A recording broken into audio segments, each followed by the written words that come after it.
안녕하세요. 배달 노동자들의 노동조합 라이더 유니언 조직국장 박정훈이라고 합니다.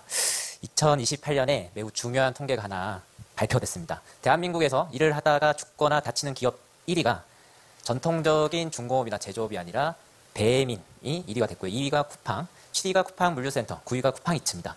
그러니까 혁신적이고 깨끗한 일자리라고 믿었던 플랫폼 공장에서 수많은 노동자들이 죽거나 다친다는 매우 놀라운 결과가 발표됐습니다. 속도도 어마어마합니다. 단 4년 만에 코로나19, 2019년부터 2022년까지 단순 노무 종사자가 약 50만 명 증가합니다.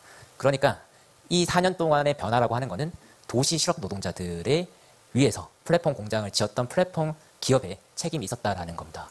그러면 어떻게 이 플랫폼 공장이 이 노동자들을 많이 생산할 수 있었냐, 많이 계약할 수 있었냐? 전통적 기업들이 책임지고 있었던 최저임금, 그러니까 고용에 대한 책임에서 완전히 해방됐기 때문에 가능했다는 거고, 두 번째로 고용을 할 때마다 주어야 했던 오토바이 값과 보험료, 그게 연간 800만 원, 관리비까지 합치면 약 1000만 원 정도의 비용들을 일하는 사람한테 전가시키기 때문에 노동력의 무한한 증식이 일어나고 있다는 겁니다. 이 얘기는 뭐냐면 전통적인 자본이라고 하는 것들은 생산수단에 대한 사적 소유를 하는 것이 자본이었는데, 이제는 생산수단에 대한 사적 소유를 노동자한테 맡기고 대신 데이터와 플랫폼을 배타적으로 소유하는 기업이 자본이 되는 시대가 도래했다는 겁니다.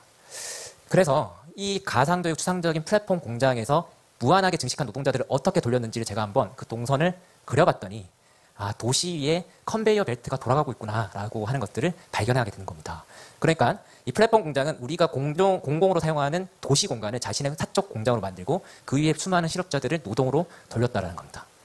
그런데 소비자들은 플랫폼 공장, 그러니까 가상적이고 추상적인 공장은 매우 안전하다고 착각을 할 수밖에 없다라는 데, 이렇게 안전합니다. 그러나 배달 노동자들이 현실에서 직면하는 공장이라고 하는 것은 비가 내리고 눈이 내리고 위협 운전을 하는 차량들로 가득한, 누구도 사고에 대한 책임을 지지 않는 매우 위험한 일자리라는 겁니다.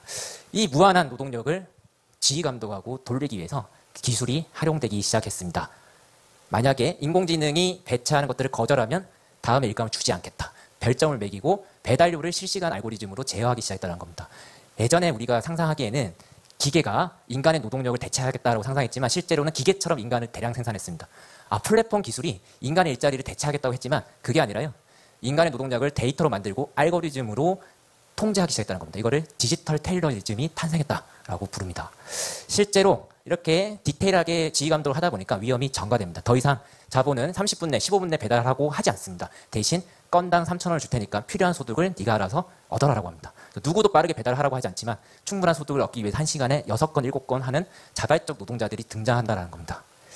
구조조정의 책임도 노동자가 지기 시작했습니다. 옛날에 산업이 하락을 하면은 자본이 희망퇴직을 받고 퇴직금을 주고 자신들이 만들어놨던 기계들을 판매하면서 손해를 감수해야 했다면, 지금은 앱에서 공지를 하거나 알고리즘에서 오늘부터는 배달료를 4,000원에서 3,000원 내릴 테니까 네가 플랫폼 세계에서 견딜지 아니면 로그아웃을 할지 네가 다 책임져라고 하기 시작한다는 겁니다. 전통적 자본이 가지고 있었던 책임마저도 해방됨으로 해서 도시 실업자 노동자들을 바탕으로 해서 비용을 절감시키는 새로운 자본이 등장했다라는 겁니다. 그런데 이것은 전혀 새로운 현상이 아니라 지금까지 노동자들을 기계처럼 일을 시키거나 아니면 필요할 때 일시키고 내보내거나 아니면은 시간에 따라서 파트타임으로 고용하고 해지했던 노동이 이제는 발전된 디지털 기술을 발전으로 해서 초마다 계약과 계약 해지가 이루어지는 초용직이 탄생했다는 겁니다. 노동이 녹아내리고 쪼개지면서 사회 연대 가능성 그리고 자본가의 협상 가능성이 제로에 가까워졌다는 겁니다. 이 문제를 해결하지 않으면 노동이라고 하는 민주사회에서, 노동이라고 하는 사회에서 추방된 노동자들 주권을 회복하지 않으면 미래의 민주주의도 우리는 위기를 맞을 겁니다. 그래서 우리는 추방된 노동자들한테도 근로기준법이 적용한다, 해야 된다고 주장을 하고 있습니다.